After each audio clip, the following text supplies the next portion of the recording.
right?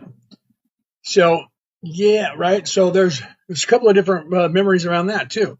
Chick-fil-A swears that it is what it is right now. It has the hyphens in it, right? And it's sorry, car going by, and it's CHICK hyphen or dash alive.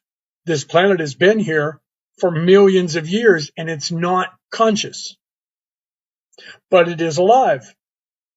Okay. It's not self-aware, but it is alive.